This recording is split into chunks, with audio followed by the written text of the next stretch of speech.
François Bon, Les Carnets. Alors j'en ai parlé plusieurs fois, mais c'est pas tous les jours que j'ai un livre qui arrive en librairie et puis dans un drôle de contexte. Alors j'en ai parlé plusieurs fois. C'est un gars qui s'appelle Thierry Bodin-Hulin. Voilà, Trajet Pérec qui inaugure sa collection. Un jour, je reçois un mail comme ça. Un gars qui décide de faire un hommage Georges Perec. Sa maison d'édition, je la connaissais, L'Œil ébloui, aussi en rapport à Perec. Et son idée, c'est Perec, son dernier livre, là, 53 jours, écrit là, justement comme Stendhal prétend avoir écrit, dicté, pardon, sa Chartreuse de Parme. L'idée, demander à 53 personnes, chacun un texte de 53 pages sur son rapport à Georges Perec. En tout cas, ça pris de façon, hop là, libre et extensive. Et comment tu dis non à ce genre de mail? Non, mais tu vas vraiment faire ça? 53 livres de 53 pages uniquement sur Georges Perec? Oh bah ouais, il se donne 10 ans. Là, on voit 4 de sortie. Les 3 autres annoncés là, pour octobre. Antonin Crène, Anne Savelli, Claro, et puis là, bah attendez, c'est vachement... Il y a un texte de Perec qui était devenu très difficile à se procurer, 50 choses qu'il ne faut tout de même pas oublier de faire avant de mourir. Je pense que celui-là, il va partir comme des petits pains et qui va se vendre, c'est celui-là qui va faire tourner tout le reste. Et puis comme il travaille avec des graphistes, il leur a confié à eux aussi, là, tout d'un coup, tout un bouquin, et c'est celui dans lequel je passe le plus de temps. Mais bon, ça fait rien. Le Trajet Pérec, là, avec justement pourquoi Thierry Bodin-Hulin raconte ça.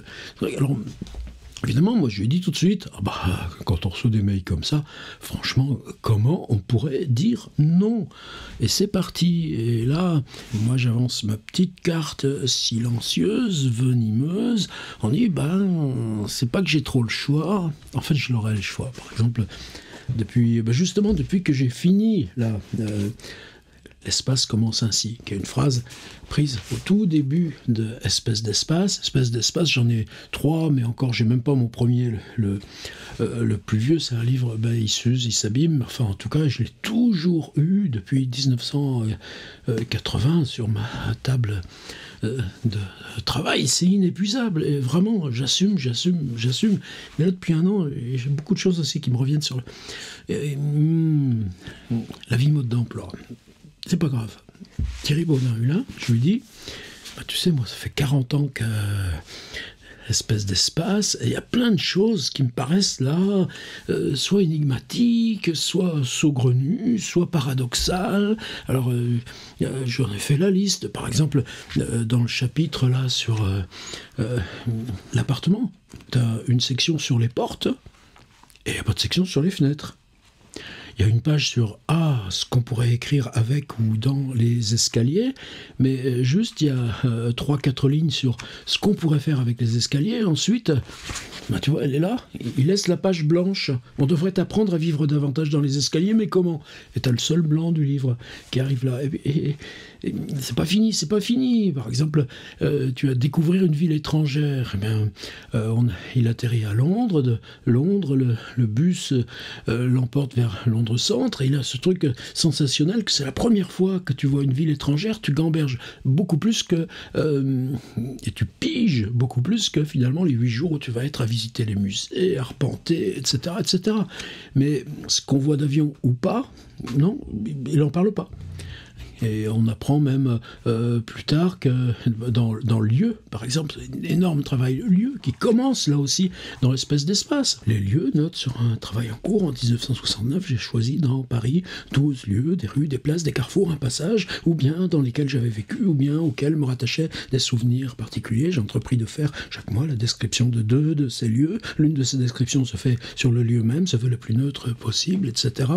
L'autre description se fait dans un endroit différent du lieu lieux, etc. Je recommence chaque année cette description en prenant soin, grâce à un algorithme bicarélatin orthogonal d'ordre 12, premièrement de décrire chacun de ces lieux en un mois différent de l'année, deuxièmement de ne jamais décrire le même mois, le même couple de lieux. C'est infini, et tout lieu débarque de ça. Et par exemple, tu t'aperçois que quand il arrive à New York, la première fois qu'il arrive aux USA, qu'est-ce qu'il fait dans l'avion? Au lieu de réfléchir à ces questions d'espace, non, il écrit une remémoration là d'une des rues de Paris qu'il importe pour le projet lieu. Voilà, c'est le genre de paradoxe, mystère, énigme qui reste pour moi, qui font de espèce d'espace un livre ouvert. Pourquoi? Parce que ce qu'il propose d'écrire, il le réalise pour lui-même, chambre retrouvée, mais c'est publié ailleurs. Ça va faire La vie mode d'emploi, ça va faire W, mais ça va faire questionner vos petites cuillères dans l'infraordinaire, ou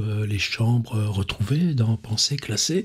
Et qu'est-ce qu'il m'a dit Thierry Baudin-Hulin? Alors vas-y, on le fait.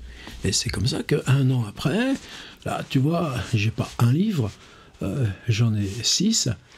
Tu crois que j'ai fait 6 livres de 50 pages sur espèce d'espace? Non, en fait, faut pas exagérer quand même. Ce que j'ai fait, c'est un livre, mais il m'en a envoyé plusieurs. J'ai quelques cadeaux pour quelques personnes. Comment c'est parti, ce truc-là? C'est parti d'un passage dans espèce d'espace. On est justement dans l'appartement. Et à un moment de l'appartement, il y a 3 pages, pas plus. Il y a la grande liste sur déménager, emménager, là, avec tous les infinitifs. Et juste c'est là, c'est 4 d'un espace inutile. J'ai plusieurs fois essayé de penser à un appartement dans lequel il y aurait une pièce inutile, absolument et délibérément inutile. Ça n'aurait pas été un débarras, ça n'aurait pas été une chambre supplémentaire, ni un couloir, ni un cagibi, ni un recoin. Ça aurait été un espace sans fonction. Ça n'aurait servi à rien, ça n'aurait renvoyé à rien. Il m'a été impossible, en dépit de mes efforts, de suivre cette pensée, cette image jusqu'au bout. Le langage lui-même, me semble-t-il, s'est avéré inapte à décrire ce rien, ce vide, comme si l'on ne pouvait parler que de ce qui est plein, utile et fonctionnel. Un espace sans fonction, non pas sans fonction précise, mais précisément sans fonction, non pas plurifonctionnel, cela tout le monde sait le faire, mais afonctionnel. Ça n'aurait évidemment pas été un espace uniquement destiné à libérer les autres, fourre-tout, placard, penderie, rangement, mais un espace, je le répète, qui n'aurait servi à rien. Et là, il part dans la littérature sur des exemples. Alors vous voyez, 1 page, 2 pages, 3 pages, et puis, là, tirer 2 lignes sur le début de l'autre, d'un espace inutile. Et ce texte-là, par exemple, il y a plein de trucs, par exemple, dans la littérature fantastique, par exemple dans le Golem de Mehring, ou bien quand, par exemple, Raskolnikov, dans Crime et Châtiment, descend après avoir accompli, d'avoir tué l'usurière, mais d'avoir tué sa sœur, l'idiote, la simple. Là, il descend l'escalier, se sauve, et puis il entend des maçons qui remontent, et il se planque dans l'appart là que les maçons sont en train de repeindre. C'est un appartement entièrement vide, immaculé. Voilà le genre de choses que Pérec là explore pour arriver à concevoir c'est-à-dire, si j'arrive à inventer l'espace inutile, est-ce que je vais pouvoir imaginez, pensez-vous, Le Seuil de Jorge Luis Borges, une fiction fantastique qui en découlerait. Et ce truc-là m'a toujours mis là. Alors, on était en 2003. C'était la BNF qui lance une expo Brouillon d'écrivain. Un magnifique catalogue. Et dans cette époque-là, vous voyez, 2003, ça commence à remonter quand même. Il y avait, alors c'était un organisme un peu pédagogique, là je peux vous retrouver le nom, qui avait mis au point un logiciel qui s'appelait Genèse. Alors il s'agissait de quoi, Genèse? Eh bien, quand tu tapais à l'ordinateur, le logiciel gardait toutes les variantes. Il enregistrait même une ligne temporelle. la vitesse à laquelle tu tapais une ligne, les attentes que tu avais, et puis si tu rayais quelque chose, eh bien tu pouvais toujours remonter à toutes les versions, tu voyais s'écrire le texte, y compris avec les ratures, les reprises, les modifications, les changements, les ajouts, et on se disait que ça apporterait quelque chose. C'est vrai que quand tu regardes les manuscrits de Flaubert, les manuscrits de Proust, tout ça, c'est même une science relativement récente, ce qu'on appelle la génétique du texte. Bon, pour soi-même, c'est pas tout à fait ça. Moi. Alors, je suis beaucoup plus dans, comme Chateaubriand qui élimine ses brouillons. Et vous savez, par exemple, Henri Michaud, il travaille là, dans sa journée de silence. C'est une pièce nue avec juste sa table sur tréteau. Et puis, tout ce qu'il a là, c'est un broyeur à papier. C'est-à-dire, tu refais la version, hop là, tu détruis celle qui précède. Et tu avances comme ça. C'est justement parce que c'est sur le vide que tu fabriques là, cette tension là, qui devient la grandeur de Henri Michaud. Alors il nous avait proposé de faire l'expérience, plusieurs auteurs.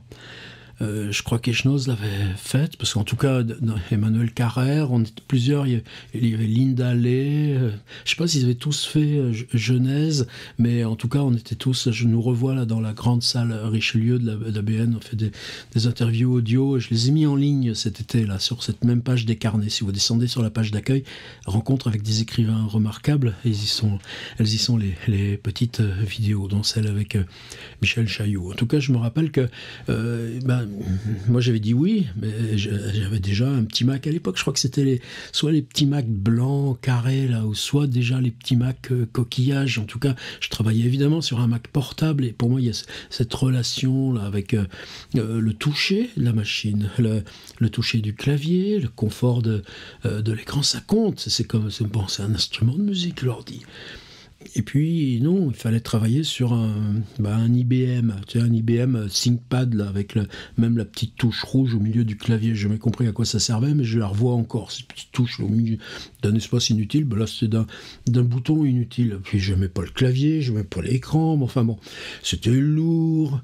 Mais enfin, en tout cas, je revois Michel Chailloux me donner, on s'est vu dans un bistrot, on a pris un café ensemble, me redonner là ce ThinkPad, lui, là, il fallait pas faire que je fasse attention, parce que son travail, là, sur le ThinkPad, et il était là, le fichier sur le disque, et moi, je crois que j'étais le dernier de la chaîne, parce que je me revois aussi, une fois que j'ai eu fait mon boulot, le ramener, là, au bureau de cette...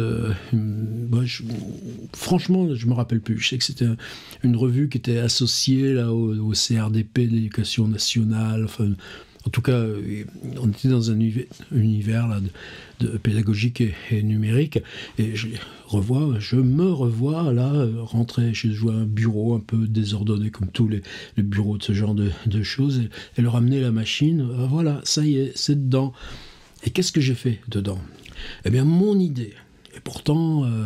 littérature conceptuelle, art conceptuel, c'est pas trop mon truc. À la limite, je savais même pas que l'art conceptuel, ça existait. Mais l'idée, je l'avais eue. Et je sais pas comment, mais en tout cas, je l'avais parce que, pour moi, il y avait ce truc-là de fascination pour ce texte d'un espace inutile. Alors là, on nous proposait en fait un exercice inutile. Donc j'avais 5 ou 6 jours devant moi, avec la machine à disposition. C'était ingrat parce que je ne pouvais pas travailler sur la mienne et tout ça. Bon, j'avais de la bonne volonté. Alors ce que j'ai fait, j'ai recopié d'un espace inutile les 3 pages de Georges Perec dans Espèce d'espace. Pas tout d'un coup, lentement, un petit bout tous les jours. Et ce que je m'étais donné comme règle, c'est qu'à mesure que je recopiais lentement le texte de Perec, je notais, mais là, directement sur le clavier, l'intégralité de ce qui me passait par la tête. Tu recopies ça, à quoi ça te fait penser? À quel livre? Ça te donne quelles idées? Et puis, ça te change quoi dans ton rapport à Perec, d'être là à recopier? Et je l'ai fait. Et puis Gamberge aussi sur j'en ai marre de faire ça. Enfin, en tout cas, tout était noté par la machine. Donc j'étais dans la règle de ce qui était proposé. Je savais que la machine gardait tout. Tu tapes 3 lignes et hop là, ça te fait penser à ça, ça te donne ça comme idée que tu pourrais développer par l'écriture, ça te fait gamberger à autre chose de Georges Perec, ça t'emmène sur le fantastique. Bon, ben là, cette histoire de Raskolnikov et Crime et Châtiment, quand est-ce que tu as lu ça pour la première fois? Et puis le seuil de Borges, et ainsi de suite, et ainsi de suite. Et j'ai fait ça très lentement. Je me souviens que pour les 3 pages de Perec, j'avais tapé entre 14 et 18 pages. Et puis donc, j'arrive au bout, 2 dernières lignes d'un espace inutile. Je ne suis jamais arrivé à quelque chose de vraiment satisfaisant, mais je ne pense pas avoir complètement perdu mon temps. Vous voyez comment ça résonnait? Parce que, est-ce que moi j'avais perdu mon temps? Non, je n'avais pas perdu mon temps non plus.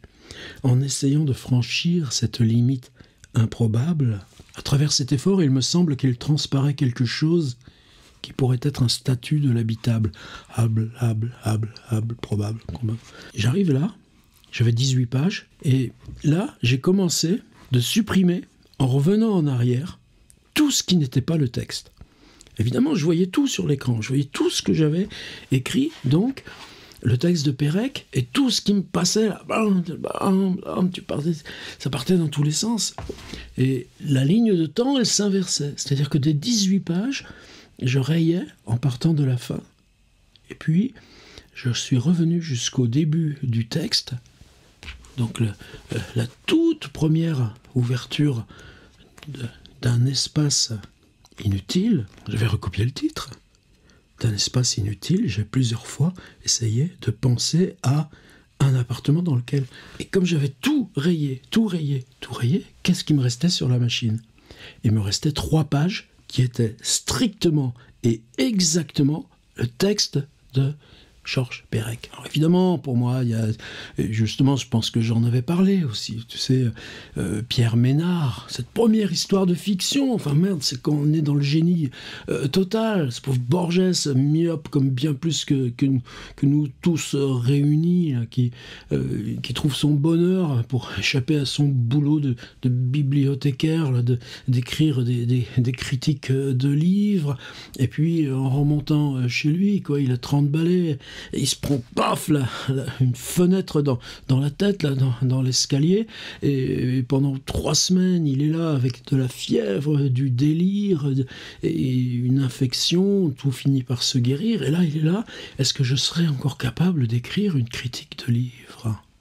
Alors il décide d'écrire une fausse critique, la critique d'un livre qui n'existe pas, et il écrit Pierre Ménard, auteur du Quichotte. C'est-à-dire, pour Borges, c'est ça. C'est-à-dire dire, si j'arrive pas à écrire cette critique, je pourrais toujours me dire, c'est pas parce que j'ai pas encore retrouvé mes capacités intellectuelles, c'est juste parce que, au lieu de travailler sur un livre qui existe, j'ai travaillé sur un livre que j'ai inventé. C'est ça, Pierre Ménard, auteur du Quichotte. Alors, Pierre Ménard passe 30 ans de sa vie à écrire le Quichotte en se demandant comment je peux faire autrement que Cervantes. Mais oui, mais Cervantes, quand il est faible, eh bien, il y a des raisons, parce que se prépare, hop là, le nouveau coup d'éclat qui est derrière. C'est-à-dire qu'au bout de 32 ans, ce Pierre Ménard a réécrit au mot près le Quichotte de Cervantes. Et moi, je pense que c'est ça là, qui m'avait donné cette vague idée, c'est-à-dire qu'au bout des 18 pages, je revenais en arrière, et j'apportais, là, dans la machine, le texte exact de Georges Perec. Simplement, eux, avec leur logiciel, quand ils le redéployaient, ils voyaient toute la ligne de temps de ce qui s'était écrit et la ligne de temps de ce que j'avais resupprimé à la fin pour revenir. Alors là, je me souviens très bien de l'échange. Leur dire, bon, ben voilà, vous avez 3 pages, en fait, c'est espèce d'espace. C'est un moment d'espèce d'espace. Et puis, je leur avais dit, mais vous savez quand même, là, moi, les 5-6 jours là, que j'ai travaillé, j'aimerais bien avoir une trace. Ah ouais, pas de problème, on te fait un tirage, etc. etc. Et je me souviens, il y avait une borne à la BN. Alors c'était fascinant, parce que tu avais... enfin, en tout cas, je me souviens très bien de ce qui était le cas pour moi. C'est-à-dire, tu ouvrais, tu avais les 3 pages du texte de Pérec là, sur une borne. Et puis, quand tu manipulais le clavier, l'écran, eh bien, tu voyais s'écrire là tout le reste de ce que j'avais gambergé, digressé, inventé, tout en recopiant, mot à mot, petit à petit, le texte de Pérec. Et puis, 2 mois après, petit email, vous m'aviez promis de m'envoyer le fichier dans votre machine avec toute l'écriture brute des 18 pages. Oui, on va le faire. 2 mois plus tard.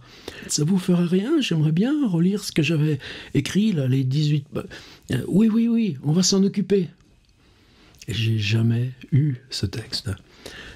Et ça pour moi, alors je le raconte même l'histoire, puisque t'as 50 pages, y a quand même de quoi faire. Ça paraît tout petit maintenant quand je le regarde. Pourquoi sur espèce d'espace j'aurais pas fait 1000 pages? Alors l'espace commence ainsi, d'un carré vide, voilà, 2, c'est tout de suite, c'est à la page 2 du livre. D'un texte manquant, une expérience faite en 2001, pardon, j'avais dit 2003, c'est 2001, pour l'exposition de la BNF, brouillon d'écrivain, il y a longtemps, mais justement, ouverte sans avoir été refermée, à cause d'un logiciel qui s'appelait humblement Genèse. On écrivait sur un ordinateur, le logiciel gardait en mémoire la totalité des corrections, suppressions, retours avec ajout, on découvrait ensuite le texte fini, en l'occurrence sur une borne dans la vieille, prestigieuse salle, désormais délaissée de la BNF Richelieu. Je venais de déménager là sur le site de Tolbiac, les 4 tours, avec la possibilité de remonter en arrière toute son écriture. Petite déception pour moi, le précédent cobaye avait été Michel Chailloux, c'est lui qui me remet l'ordinateur en main propre, mais un seul ordinateur pour tout le monde, ça je déteste, j'aime pas écrire sur l'ordinateur des autres, oui. En plus un IBM ThinkPad, très fruste, rien à voir avec l'élégance de mes Mac habituels, je joue le jeu, je décide de recopier au mot près les 3 pages du passage d'un espace inutile d'espèce d'espace et de noter tout ce qui me vient par la tête le temps de cette recopie. C'était bien avant que j'apprenne l'existence de Kenneth Goldsmith qui propose à ses étudiants de la peine un exercice semblable et que je traduirais, écriture sans écriture, chez Jean-Boîte Édition. Ensuite, je gomme, en commençant par la fin, l'intégralité, etc. Et je suis sûr que ce livre prend sa source ici. C'est-à-dire 3 pages d'un espace inutile, moi j'écris 18 pages, j'enlève et ça refait 3 pages le texte exact de Pérec à la lettre près, mais c'est 15 pages que j'avais ajoutées. J'ai jamais pu les relire. Ça m'aurait servi à quoi? Justement, c'est comme je les ai jamais retrouvés, là, j'ai écrit, l'espace commence ainsi, pour Thierry Baudin-Hulin, et ça fait partie de la première vague de cette collègue Pérec. Je voulais raconter cette histoire. C'est fait. J'aime bien ce petit micro, comme il est joli. Hop là. C'est un petit Lewitt avec des formes. Là, si je parle derrière, évidemment, il n'entend rien. Si je parle de côté, non plus. Mais si je parle de face, ça. Et c'est une suivi de voix qui amplifie à peine, mais en tout cas qui conserve bien la part aiguë de la voix, même quand tu parles avec une voix comme ça, très, très proche. Et puis un petit truc. Hop là, pour faire anti-pop, pop, pop, anti-pop, pop, pop. Je suis content de l'avoir retrouvé là, cette sorte d'intimité, puis pouvoir partir dans des lectures. C'est le mot confidence. Ça va bien pour des carnets. Merci d'avoir écouté.